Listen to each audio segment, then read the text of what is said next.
Definitely giving people a shot and a chance, even when, they don't truly see it in themselves. But, bringing people onto your team, you could help them open up their eyes and their vision and their capacity for what they could do in their own life if you just let them see what you're doing at your company. And creating that culture of inclusion is very important. I think it creates a very sustainable culture in your business. Welcome to Well Said, Finger Lakes, the podcast where we speak with businesses, organizations, and interesting people from in and around the Finger Lakes region of New York State. My name is Jeremiah Craig, and we're here in the live room of our video production company, Well Said Media, in Ithaca, New York. Our guest today is founder and CEO of Nifty Cleaning Services, headquartered in Binghamton, New York, serving the southern tier and lower Finger Lakes region of New York State. Please welcome Wesleigh Grant. How you doing, Wesleigh? I'm doing good. Thank you so much for having me. Thank you for coming up to the studio. I know it's a long drive from Binghamton, but we are really happy that you are here on the podcast today.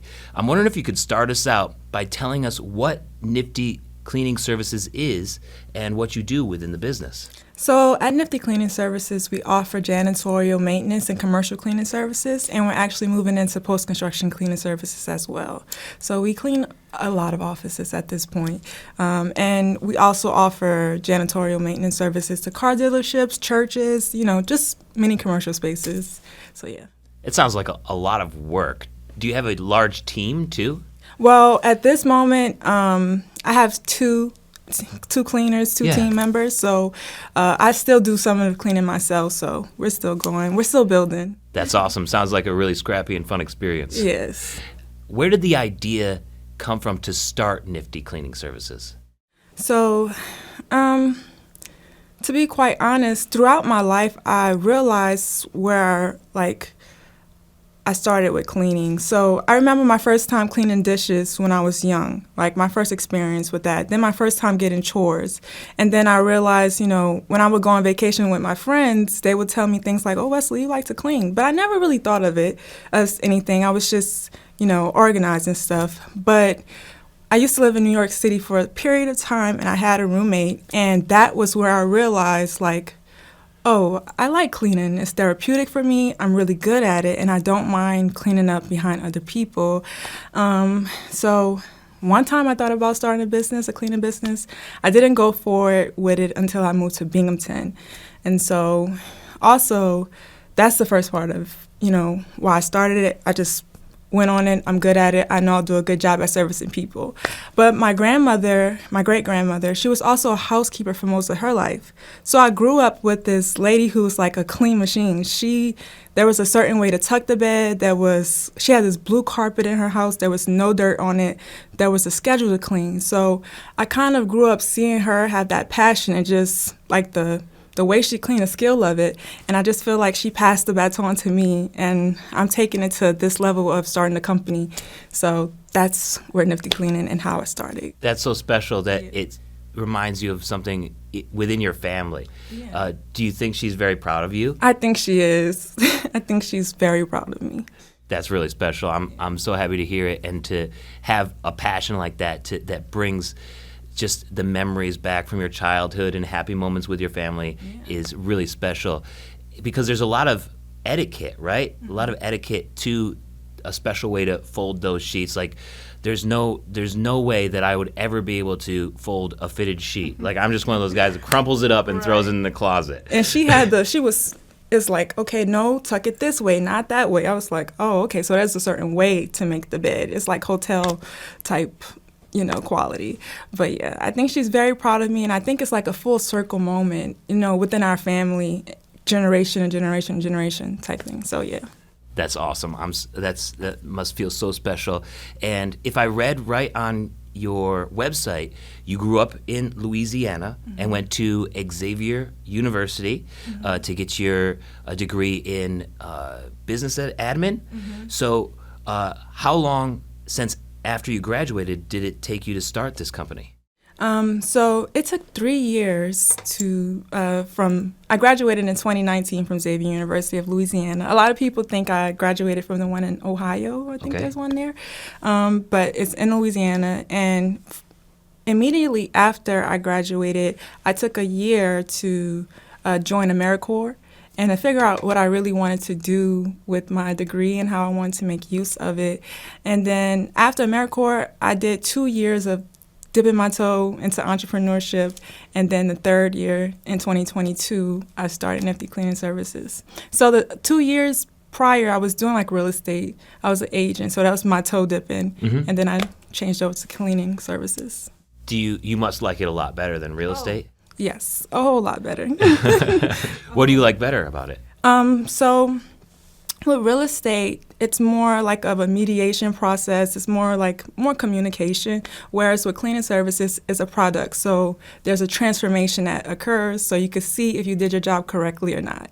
And even though I do occurring services, there's some times where I do one-time services, and I get to see, I guess, the customer satisfaction quicker than I get to see it with a real estate transaction, which could take like months. Yeah, no doubt. So months of stress.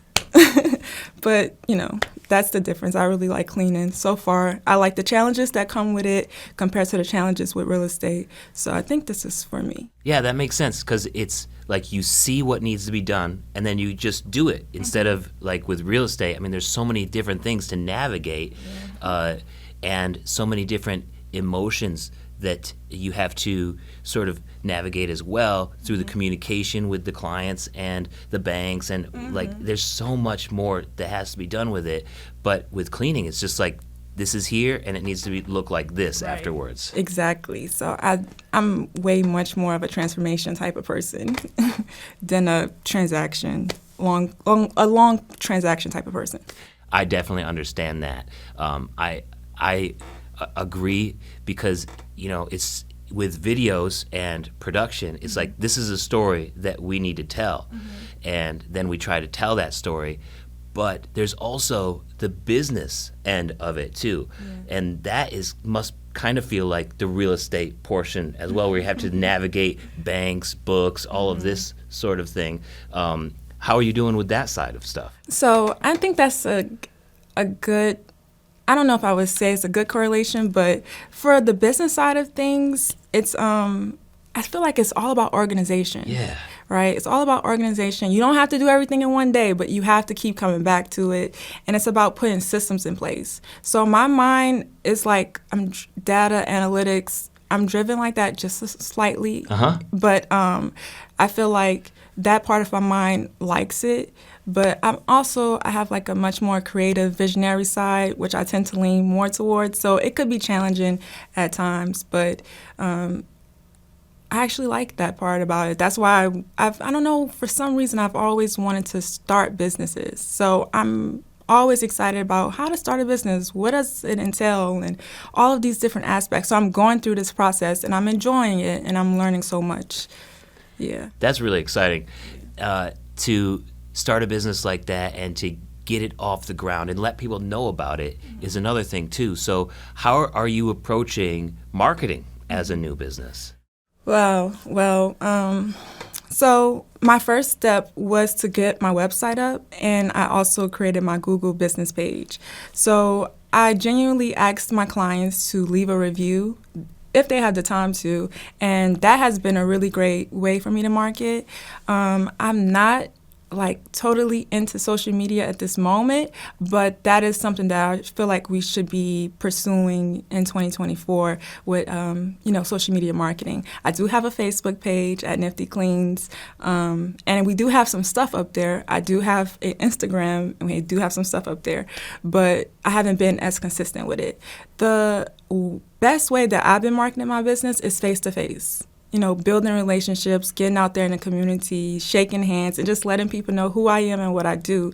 It has been a great marketing tool. You know how they say word of mouth is the golden, the golden ticket to marketing? That's so true. I mean, if you're not social media savvy, I would definitely just recommend people go talk to different businesses.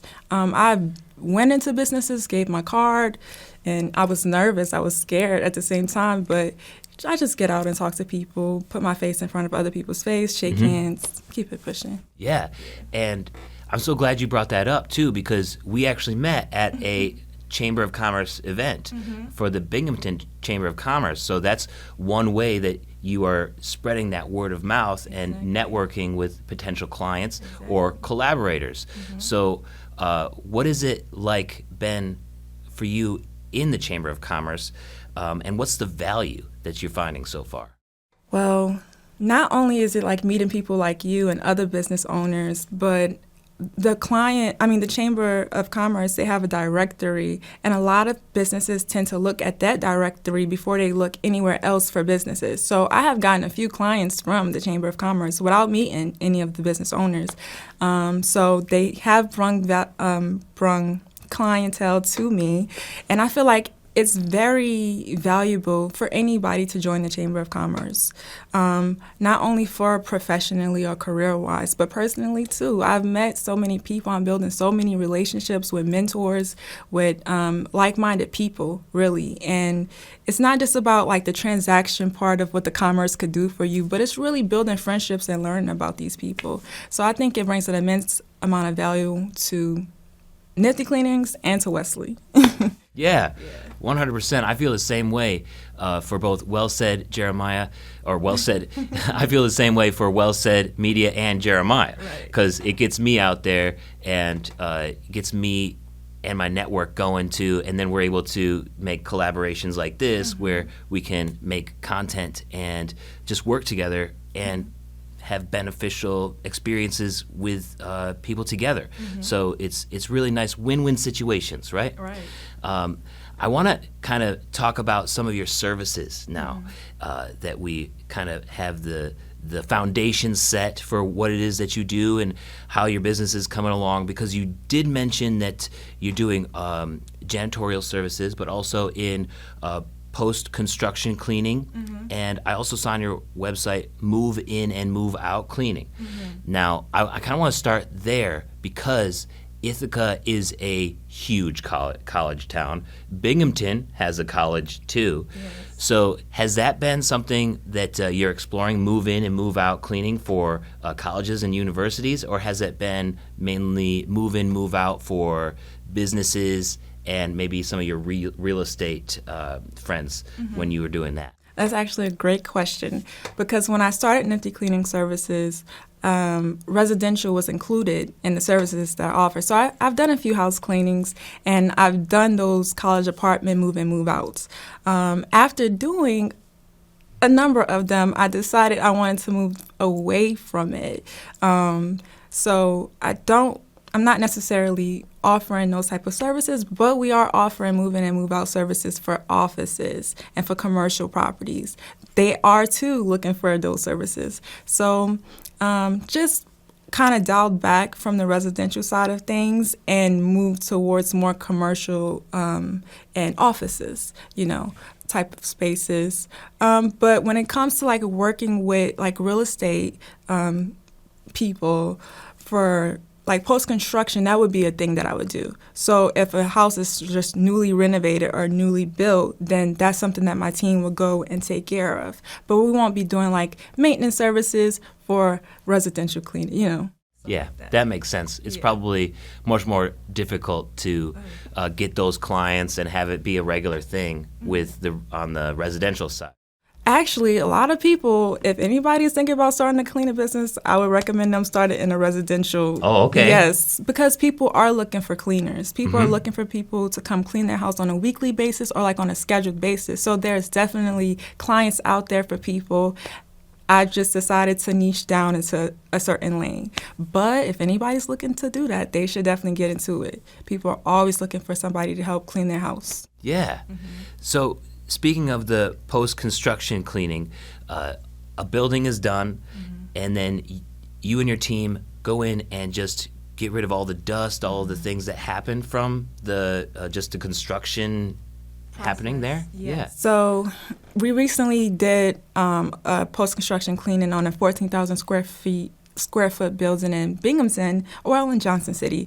And like you're saying, it was a whole bunch of dust. Dust is like you think it will be easy to get rid of, but it's not. So that's why post-construction cleaning isn't as simple as people may think. It requires different tools and it requires different techniques and strategies to pick up the dust and to remove certain spots off the floor.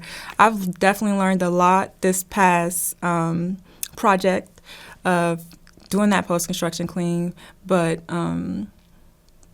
yeah, it's a whole lot more of just picking up dust. You're also washing windows, you're wiping down the bathroom. Sometimes the construction people may use the bathroom, so it's not like it's a freshly renovated bathroom. You're also cleaning up after certain people.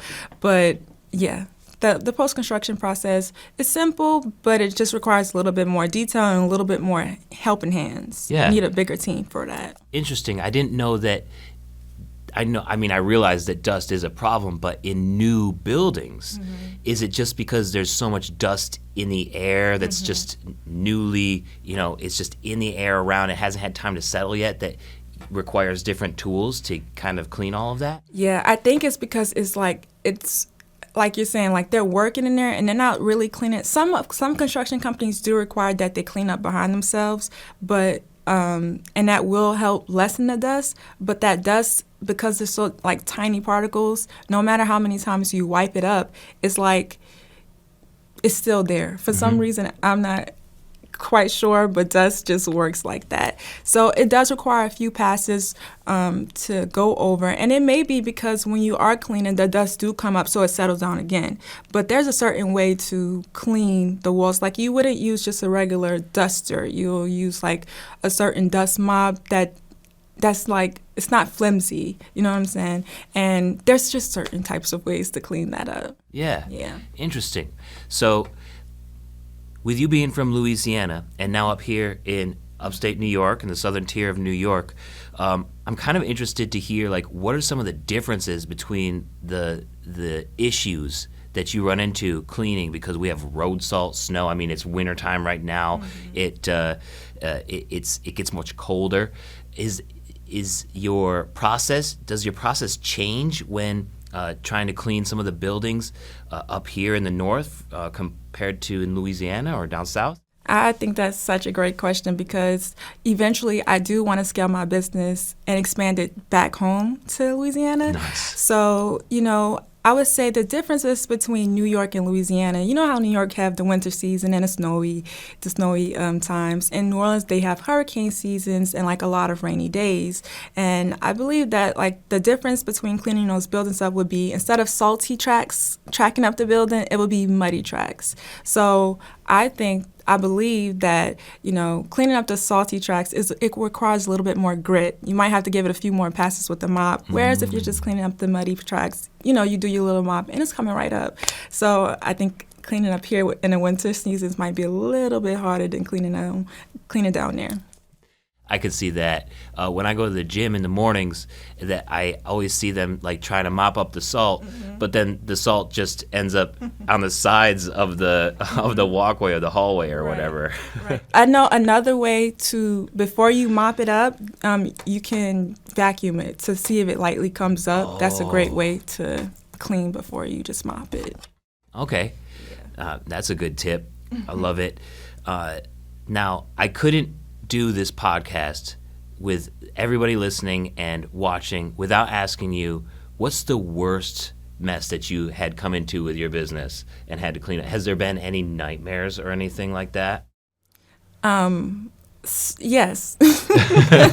And it was one of those college apartment move in, move out cleans. It was 3 floors, 2 kitchens. No, I think it was 1 kitchen, but it was 3 floors, 3 full bathrooms, and they just haven't been cleaned, look like, in years. And actually, my mom came up to help me with that. It took us about 2 to 3 days to clean, and I was like rejuvenated and like, oh my gosh, this looks beautiful afterwards. But also, my body was gone. It was like crumbled into pieces. I was laying in the bed.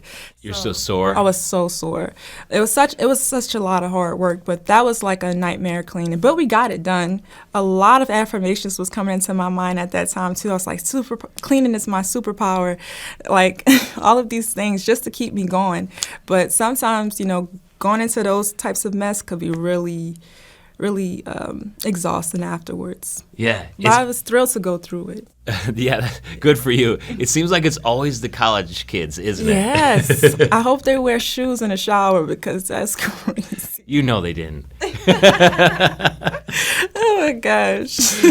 So you're talking about the affirmations and stuff. Do you have any other affirmations that you tell yourself? So I did at that time, and I wrote them in my notes. I don't quite have them memorized, but it was about Nifty, and I thought about putting them on the back of shirts, but I know one of them was like, cleaning is my superpower. That was my most invigorating one.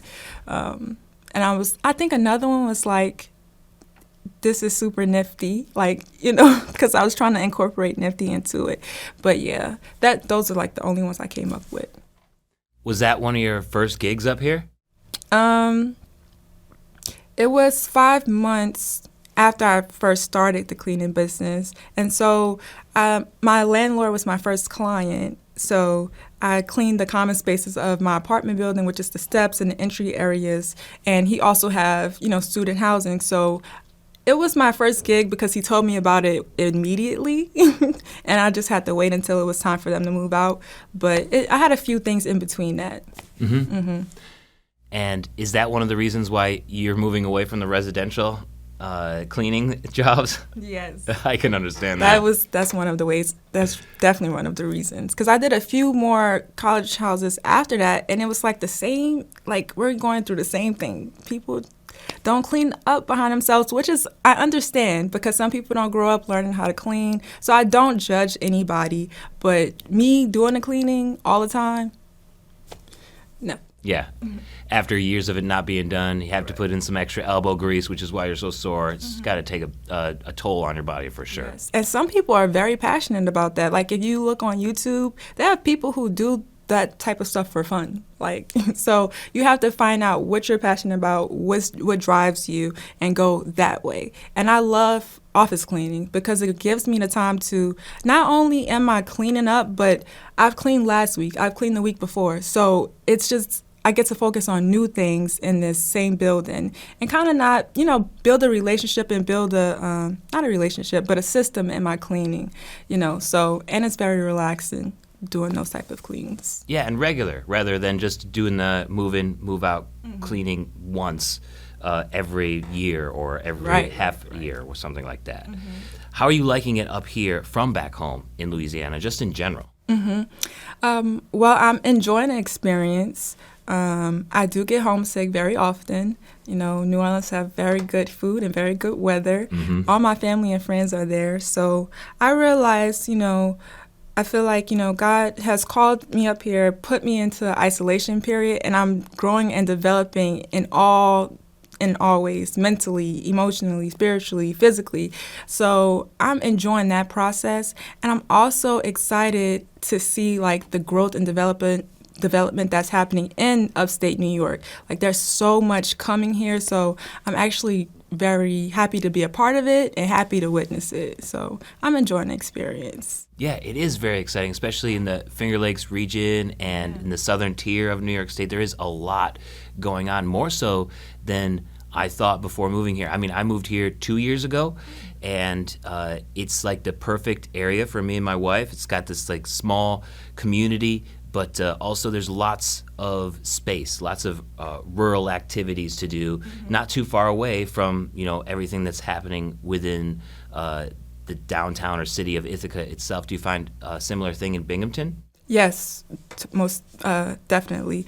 Now, I don't do too much. I don't get out too much, but there are a lot of stuff to do that I've learned. Like there's the thing like with the Rumble Ponies. You heard of them? No, I don't think so. Ponies. So a lot of people go to the baseball games during the summers. Okay. Like some fresh markets, things like that. I haven't really got out too much, but I have gone out to eat at a few restaurants and get into that. I love food, so yeah. Yeah, being from Louisiana, I think that's probably a prerequisite. Yeah, I definitely learned how to cook a lot more being up here, though, so that's a good thing. I haven't gotten a chance to, like, go skiing or anything, but I've heard through talking to people, like, it's not that far away, so, that's a really good thing. I'm like, okay, well, we need to try to get that on our schedule to do stuff like like that. Yeah. So, yeah. It's a different experience. I've done skiing and snowboarding, only a very little, and I'm not very good at either of them. I found myself falling down most of the time.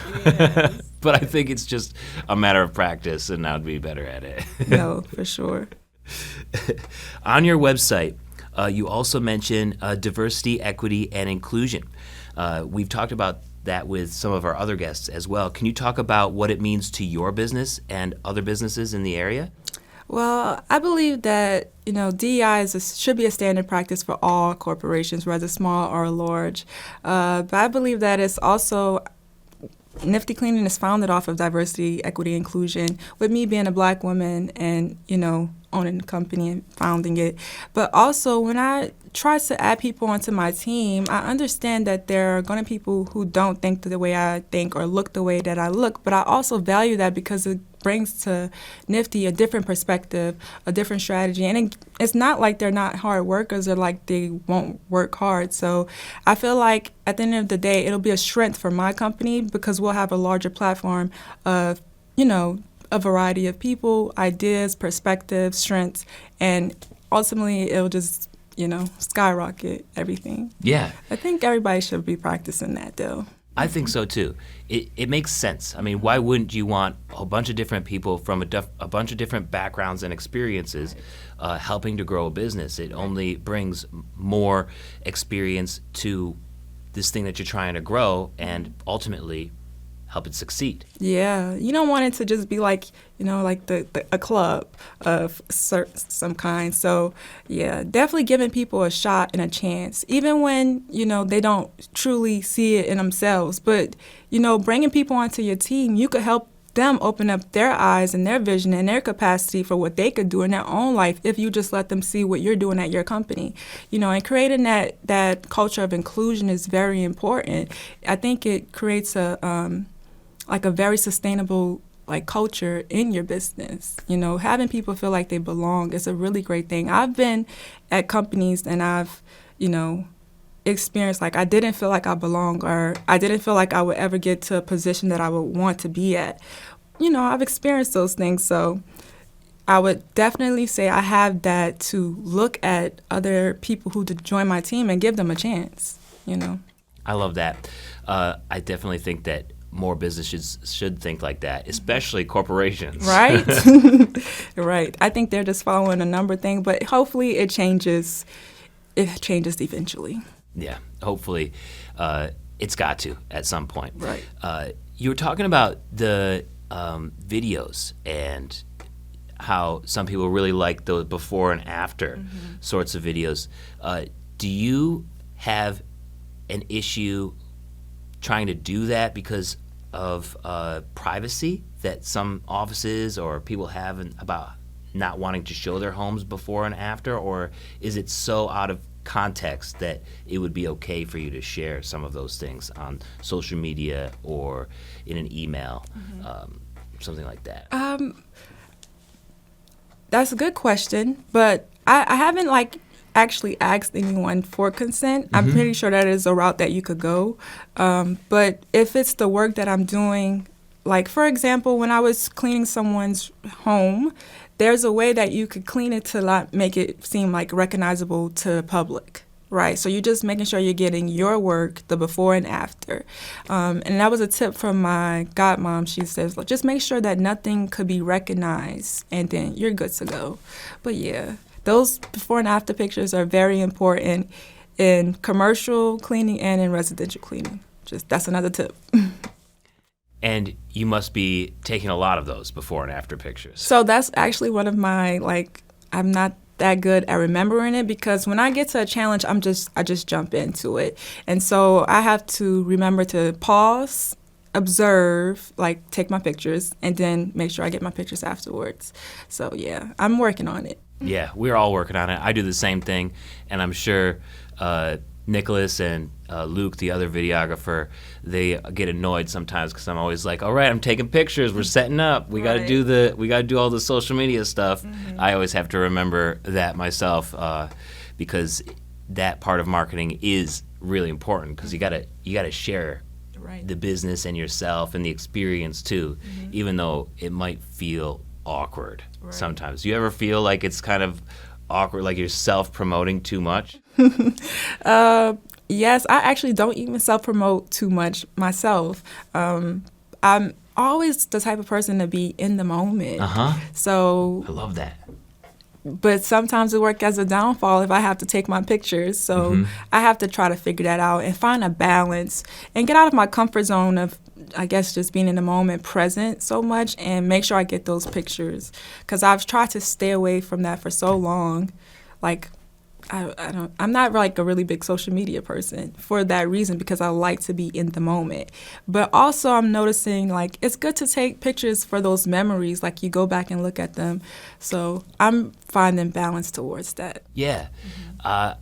It's definitely something that I've had to overcome too, trying to make content and take those pictures and put stuff out and remember to do it. I feel like for a business and a brand, to tell the story of your business and brand is really important. But there's also a lot of people who use themselves as brands and try to like to do the best of, right? Yeah. The best of the day, and they're maybe insecure about sharing a picture of their dog or whatever on social media, when really maybe it's just a journal. Maybe it's just here's what I'm doing today, like a quick picture that might not mean anything. But sometimes those things that don't mean anything do really well at the same time. Like, you never know. Right. You know, because people always want to know more and more about the person behind the business or who's ever behind the camera, you know. And so I think that does work. I remember one time when I was trying to I was just putting stuff up spontaneously, and I found myself putting things up towards like books and quotes and reposting stuff about stocks, because these are things that I'm interested in. I feel like these are things that people should know about. So I feel like if anybody is going through that, because I go through that, I'm like, I have to show my drink, and I have to show, like, no, you don't. Just show what you think is important and is valuable to you, and other people who see that, it's gonna be valuable to them if it's valuable to them. And that's how you find connection, you know? So I have to remember that too, and, find a way to do that. I think just like, I have to post my stuff. I don't think I could ever be like that, because I don't want that to, I don't know. I just don't want that to take over my mind. Yeah, it feels like then it's more about the posting, the stuff, than actually doing your thing and living your life. Exactly. So, yeah. So with that, what is next for Nifty Cleaning Services? Like, where are you going from here? So, which is a great question. I think about this all the time. I believe that Nifty Cleaning have a really bright future, because I have a really big vision for it. Not only are we going to focus and, excel in our craft at janitorial maintenance and post-construction cleaning services, but just I believe the idea of expanding, towards upstate New York, towards, towns like Ithaca, Albany, Syracuse, and just going forward with that, that's like the future of Nifty, building teams and building a sustainable culture and empowering my teammates and team members. That's the future of Nifty Cleaning Service. That's really exciting. Yeah. So if you're talking about Albany and things like that, that's 3 hours away from where we are right now. It's even further away from Binghamton, I would guess. Are you thinking about making that trip yourself, or maybe setting up other offices in those cities and maybe going franchise with it? Right. I believe it's the second way. Okay. I'm still figuring the final details out, how I work. I do want to say I give a lot of credit to God and how I work in my business, because the idea came, the name came, everything that I'm doing, how people have come to join Nifty Cleaning, or how people are attached, I've just give that, glory to Him. So everything that I do, I make sure I'm doing it with Him, and then I go for it. All of the ideas that are coming into my mind, I try to test it out, discern it, and then we go for it. But this is like the path that we're going so far. I guess it'll be the franchise way, but we'll see. That's very exciting. I wish you the best with it. Where can people find out more about you and book you for your services? Well, you can find out, you can book us for our services or reach out to us through support@niftycleans.com. Our website is niftycleans. It's a Nifty Clean with an S on the end. So you can find out more about Nifty Cleaning Services there. And if you have any questions, you can email us there. Regarding me, I do have an Instagram. It's at The Supreme Woo. That's where you can find me, and that's where you can find out more information about Nifty Cleaning Services. That's great. Thank you so much for joining us today and making the trip up here. I love the fact that you're so young and getting into it so early. It's really inspirational, and we wish you the best. Thank you so much. And I also want to say to anybody who's listening, and they're trying to get into entrepreneurship, I just wanted to tell them that they should reach for the impossible, because it's actually possible. And even on the days where you feel like, it's not working or you can't even move towards it, just know if you keep coming back to it, it's going to work. Just like the snowball method, it'll work out. Consistency is the best answer to your problems. Yes, I agree. And it might not be the one thing, like you tried the real estate first, right. And then found your passion in a Nifty Cleaning Services, maybe a couple of different things to try. Right. But I think the message there is just to keep going. Yes, keep going. And listen to yourself. I love it. Yeah. Love it. Thank you so much, Wesleigh. I appreciate it. And thank you, everybody, for watching and listening today. If you're interested in learning more about Well Said Media and our video production services, you can find us online at wellsaidmedia.com. Thank you.